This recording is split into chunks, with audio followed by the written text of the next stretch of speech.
Yesterday, Bill Gates said he doesn't think people like him are paying enough in taxes. I promise you, Warren Buffett's doing fine. Bill Gates is doing fine. I'm doing fine. They're definitely doing fine. That was President Obama earlier today talking about shared responsibility in a crowd in Michigan. And lo and behold, the Koch brothers' name came up from the crowd. The right-wing billionaires were also the focus of a heated exchange at a recent House Energy Committee meeting. The subject was the Keystone Pipeline proposal, a plan President Obama has yet to give a permit to. Congressman Henry Waxman, a top Democrat on the committee, called for a minority hearing on the pipeline, requesting testimony from somebody from the Koch industry, one of their officials. Waxman said the Koch brothers could financially benefit from the pipeline. Republicans, well, they didn't want to hear anything like that. It's important we hear from the Koch and other stakeholders. I think this pipeline is a bad idea. It ignores the concerns of the gentleman's time's expired. I would also tell the gentleman we will certainly accept the letter and we will follow the rules, but we are not going to be subpoenaing the Koch brothers, and we're not asking the Koch brothers to appear because the brothers have nothing to do with this project. Well, how does at this time, I would like to. Point of order, Mr. Chairman. You've made a statement where you were not recognized for the time. You cut me out in the middle of a sentence. I'd like to know the substantiation for your. Your time was up. I'm joined by Robert Greenwald tonight, founder and president of Brave New Films. Robert, I think that was a very interesting exchange because that there are people on Capitol Hill who, for lack of a better term, are protecting the Koch brothers. What would be so bad about bringing them in for testimony to find out what their connection might be? What do you make of that exchange?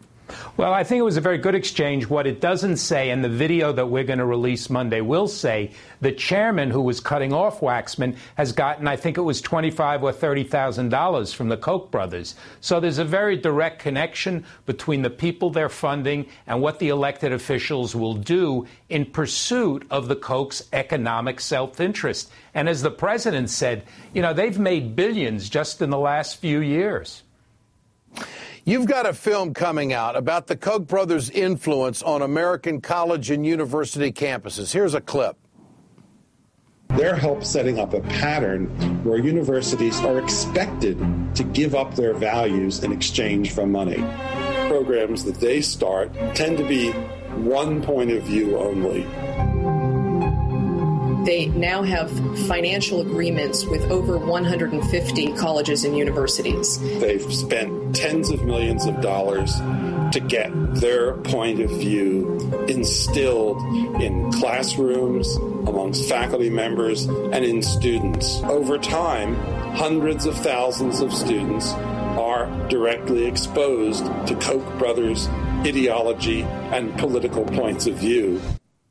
My response to that, Mr. Greenwald, is I can't believe it. I had no idea. What else can you tell us?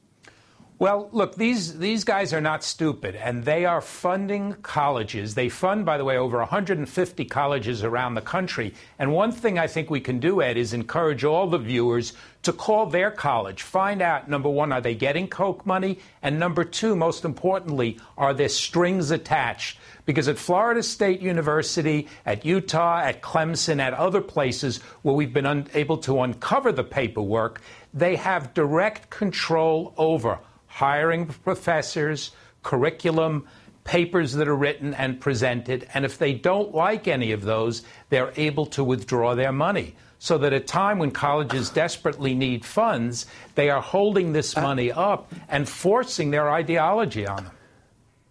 And then, of course, they get people who are so-called experts, in a sense, being bought off or written the kind of report that they want to support the projects that they want. Is that a bridge too far?